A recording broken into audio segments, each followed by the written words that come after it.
Good morning dear students. हम अपने accounting principles पर हैं। फर्दर जो अकाउंटिंग प्रिंसिपल्स है आज हम वो पढ़ेंगे। हमारा नेक्स्ट अकाउंटिंग प्रिंसिपल है dual aspect concept. Dual aspect concept क्या कहता है बेटा? डुअल एस्पेक्ट, डुअल के नाम से पता चल रहा है दो एस्पेक्ट हैं। जहाँ पर कैसे दो एस्पेक्ट? देखो ये हमारी बुक का भी नाम है, double entry book keeping system. Dual aspect concept कहता है कि जो भी बिजनेस है और उस बिजनेस में जितनी भी ट्रांजैक्शंस हैं वो सब डुअल कंसेप्ट पर बेस है।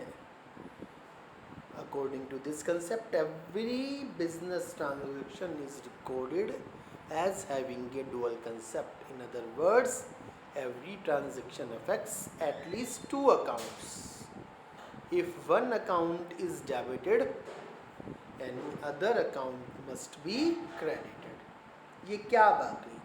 यहाँ पर क्वेश्चन आता है आपका, सर ये है क्या? हमें समझ नहीं आ रहा। अब मैं समझाता हूँ। देखिए, आपको पता है एसेट्स क्या होती हैं, लायबिलिटीज़ क्या होती हैं, कैपिटल क्या होती है। तो यहाँ पे ये बात करते हैं कि किसी भी बिजनेस में जितनी भी ट्रांजैक्शन होती हैं उनके दो दो इफेक्ट पड़ते हैं। कैसे पड़ते हैं दो इफेक्ट? समझिएगा। आपने कहा सेल ऑफ गुड्स। क्या कहा? Sale of goods. Sale of goods का मतलब क्या है मेरे बच्चों? सामान बेचा। अब सेल ऑफ गुड्स के दो इफेक्ट क्या होंगे? कोई मुझे बताएगा? मैं बताता हूँ। जब सामान बेचेंगे तो गुड्स क्या होंगे? आएंगे कि जाएंगे? सिंपल सी बात मुझे बताएंगे। चले जाएंगे आपके शॉप से, यस और नो? ठीक है, पहला इफेक्ट हो गया, गुड्स चले गए। दूसरा इफेक्ट क्या होगा? सामान बेचा तो पैसे आएंगे, पैसे आएंगे, पैसे आ गए। तो हर ट्रांजैक्शन के दो इफेक्ट होंगे। Every transaction have two effects, one debit and second is credit. ये डेबिट क्रेडिट क्या होता है ये हम आगे वाली क्लासेस में आगे पढ़ेंगे। अभी इस पर ज़्यादा जोर नहीं देना है, ओके। बट समझने की कोशिश ये करनी है कि अकाउंटिंग में जब भी हम बात करते हैं तो हर ट्रांजैक्शन के दो इफेक्ट होते हैं, एक डेबिट और एक क्रेडिट। कोई दूसरा एग्जाम्पल ले लेते हैं यदि आपको इसमें कोई तकलीफ हो रही है। जैसे कि हमने सैलरी दी है, पेड सैलरी, अपने एम्प्लॉय को सैलरी पेड करी है। अब पेड जब करी है सैलरी तो इस ट्रांजैक्शन के दो इफेक्ट क्या होंगे? एक तो जब सैलरी दी तो कैश गया, आपके पास से कैश जाएगा तभी तो एम्प्लॉय को सैलरी जाएगी, पहला इफेक्ट हो गया। दूसरे, सैलरी जब आपने दी तो आपकी बिजनेस में एक्सपेंसेस हो गए। क्या हो गए? खर्चे हो गए, एक्सपेंसेस हो गए। तो दो इफेक्ट हो गए।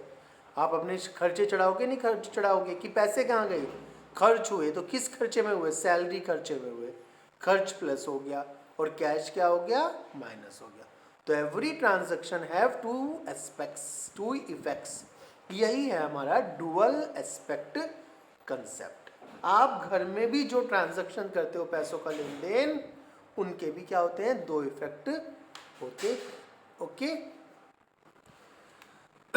अब इसमें समझिए ये वाली बात जो थी कि एसेट्स लायबिलिटीज का क्या लेना देना है। देखिए बेटा, जब ट्रांजैक्शन के दो इफेक्ट होंगे तो जितनी भी assets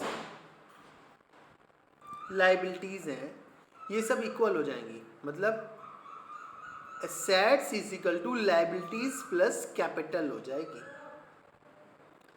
assets is equal to liabilities plus capital. हमारे पास जितनी भी संपत्तियां हैं, लैंड, बिल्डिंग, प्लांट, मशीनरी, वो हमारी लायबिलिटीज और कैपिटल के इक्वल होगी। हमारे पास जो है वो बराबर होगा हमें जो देना है बाहर वालों को। कैसे भाई, हमारे पास लैंड है, बिल्डिंग है, कैश है, ठीक है, और हमें किसके पैसे देने हैं? लोन के पैसे देने हैं, कैपिटल के पैसे देने हैं। कैपिटल भी तो हमने लगाई है, बिजनेस की खुद की तो पैसे नहीं है। अब समझाया था आपको सबसे शुरुआत सेकंड चैप्टर में जब हमने बेसिक अकाउंटिंग टर्म्स पढ़ी थी। तो ये सारी चीज़ें इक्वल होंगी लायबिलिटीज़ प्लस कैपिटल के। Assets is equal to liabilities plus capital की होगी। क्यों? क्योंकि हर ट्रांजैक्शन के दो इफेक्ट हैं, तो एक एसेट्स पे डालेगी और दूसरा लायबिलिटीज़ पे इफेक्ट डालेगी। दोनों तरफ इफेक्ट डलता रहेगा, दोनों तरफ साथ साथ इफेक्ट डलता रहेगा, तो दोनों चीज़ इक्वल रहेंगी। ये वाली बात हम आगे जाकर जब चैप्टर्स न्यूमेरिकल्स होंगे उनमें पढ़ेंगे, ठीक है। तो पहला आपका कंसेप्ट आज का क्या था? Dual aspect concept. दूसरा है मेरा बच्चा रिवेन्यू रिकॉग्निशन कंसेप्ट। कौन सा है मेरा बच्चा? Revenue recognition concept. ये revenue recognition concept, realization concept क्या कहता है? रिवेन्यू का मतलब आप समझ चुके हैं, इनकम। एक तरह से क्या थी रिवेन्यू का मतलब? Income.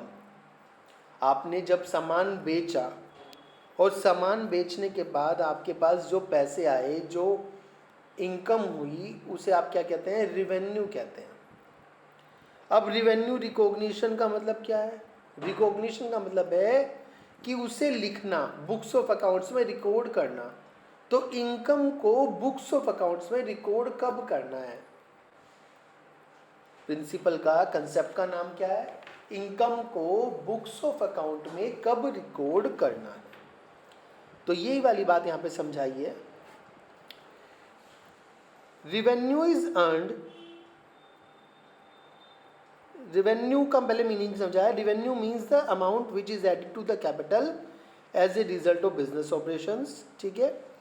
Revenue is earned by sale of goods और प्रोवाइडिंग सर्विस, ठीक है। यहां तक इसका मीनिंग हो गया।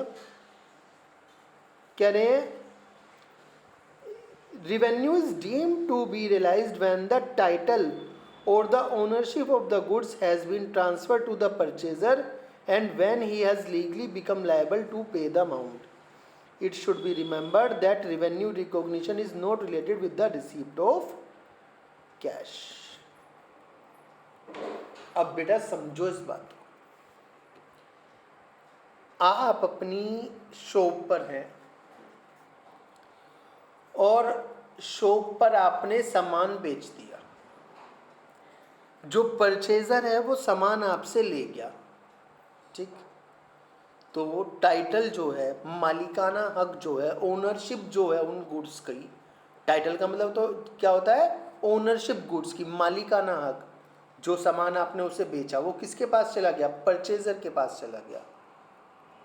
और जैसे ही परचेजर के पास चला गया, आप उसे क्या मान सकते हो? रिवेन्यू। और रिवेन्यू मान के आप क्या कर सकते हो? उसे अपनी बुक्स ऑफ अकाउंट्स में रिकॉर्ड कर सकते हो। समझ में आ रही है बात? आगे ये भी लिखा है, it is not related with the receipt of cash. Accrual concept याद करें, वेदर कैश इज रिसीव्ड और नॉट, चाहे पैसे मिले हो या ना मिले हो, जैसे ही सेल ऑफ गुड्स हो आप उसे रिकॉर्ड कर लें।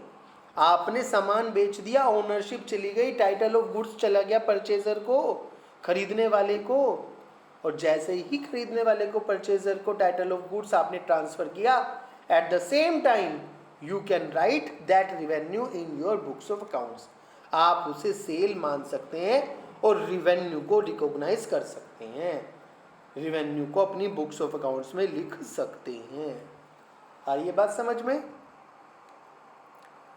इसमें दूसरी बात लिखी है, जैसे ही परचेजर लीगली बाउंड हो जाए पैसे देने के लिए। मान के चलिए सामान नहीं ले गया, बट परचेजर और आपके बीच में, आप सेलर हैं और वो परचेजर है सामने वाला, आपके बीच में कॉन्ट्रैक्ट हो गया। और कॉन्ट्रैक्ट क्या हो गया कि आपको मैंने सामान बेच दिया, आप जब चाहें यहाँ से शॉप से उठा लें। उसने साइन कर दिए कॉन्ट्रैक्ट के, ठीक है मैं सामान ले लूँगा और मैं आपको पैसे दे दूँगा। अब कॉन्ट्रैक्ट हो गया ना आप दोनों के बीच में। अब ये बर्डन उसका डिपेंड करता है कि वो सामान आपकी शॉप से, आपके बिजनेस से कब लेकर जाएगा। जैसे ही कॉन्ट्रैक्ट हो गया तो अब वो परचेजर लीगली बाउंड हो गया, कानूनी रूप से मजबूर हो गया आपको पैसे देने के लिए, कॉन्ट्रैक्ट पूरा करने के लिए। तो बस आप भी ये मान लें कि आपकी सेल हो गई और रिवेन्यू हो गया। रिवेन्यू को रिकॉग्नाइज कर लो, रिवेन्यू को रिकॉर्ड कर लो, रिवेन्यू को बुक्स ऑफ अकाउंट्स में लिख लो। कैश मिला हो या ना मिला हो ये अलग बात है, हमने उधार सेल भी तो करते हैं। तो ये है हमारा रिवेन्यू रिकॉग्निशन कंसेप्ट। बात समझ में आ रही है? ठीक है, आज हम यही 2 कंसेप्ट पढ़ रहे हैं। इनमें आपको जो भी प्रॉब्लम बच्चे, you can ask me any time. Okay.